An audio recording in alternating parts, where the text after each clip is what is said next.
Hello and welcome. If you're a marketing pro, especially if you're gearing up for your level 4 exams, you've come to the right place.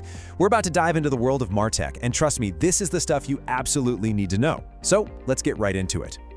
Right, let's start with a classic. For more than 100 years, this quote from the retail genius John Wanamaker was basically the marketer's prayer. You'd spend a fortune, cross your fingers, and hope for the best. It was like throwing expensive spaghetti at a wall, blindfolded. But here's the kicker. That's all changed. Today, we know which half. We know exactly which half. Technology gives us the crystal ball we always wanted, letting us see what's working, what's not, and where every single penny is going. And that, my friends, is the magic of martech. So let's just take a quick trip back in time, shall we? Before martech, marketing was, well, a bit of a mess. Imagine launching a massive campaign based on a gut feeling, tracking leads on 100 different spreadsheets, and having absolutely no clue what your return on investment was. It was slow, clunky, and honestly, a bit like navigating in the fog. Okay, so let's shift our thinking here. When you hear martech, don't picture some scary, complicated software.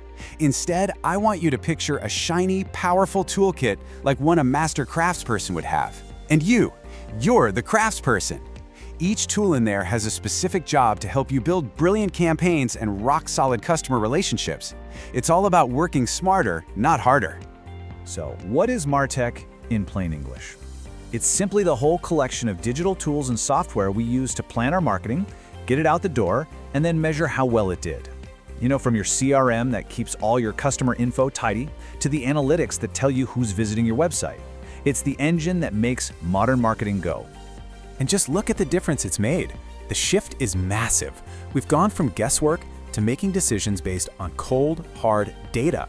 We've moved from shouting the same message at everyone to personalizing it for millions.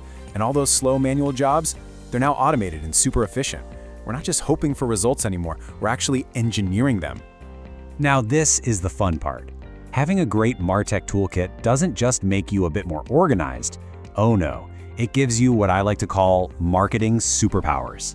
These are incredible new abilities that completely change the game and let you do things that were literally impossible just a few years ago. First up, automation. This is your power to get all the boring stuff done without actually doing it. Think about scheduling all your social media posts for the week or sending out that weekly email newsletter. Automation takes care of it, which means you and your team get to focus on what really matters. The big ideas, the strategy, the creative genius. I absolutely love this analogy. Automation isn't the head chef, that's still you. It's your trusty sous chef. It's doing all the prep work in the kitchen, chopping the veg, stirring the sauces, so that you can focus on designing the incredible Michelin star menu. Our second superpower is personalization at scale. This is the magic of making millions of people feel like you're talking directly and only to them. By using the data you have, what they've bought before, what pages they've looked at, you can send them messages and offers that are perfectly tailored to them. It creates an experience that's so much more personal and engaging.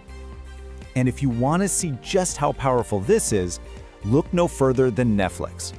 A jaw-dropping 80% of what people watch on Netflix is served up by their recommendation engine.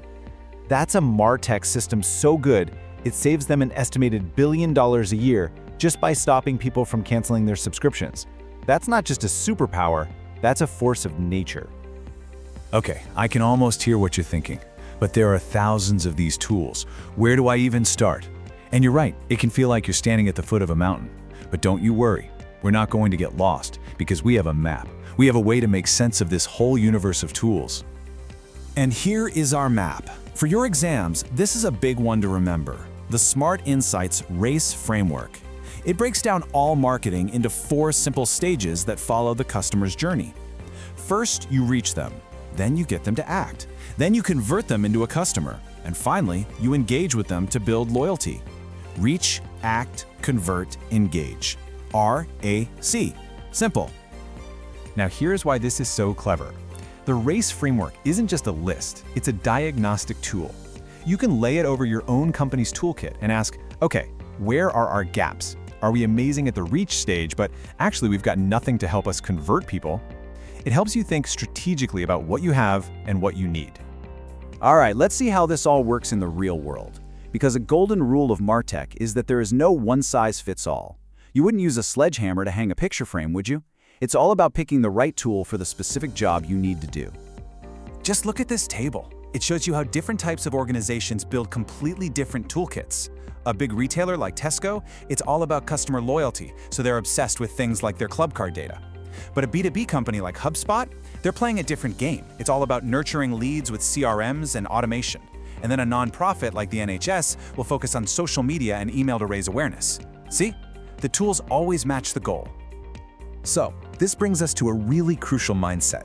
In the fast-moving world of martech, your toolkit is never, ever finished. New tools are popping up all the time, customer habits are changing, your own strategy is evolving. The goal isn't to build one perfect toolkit and then put your feet up.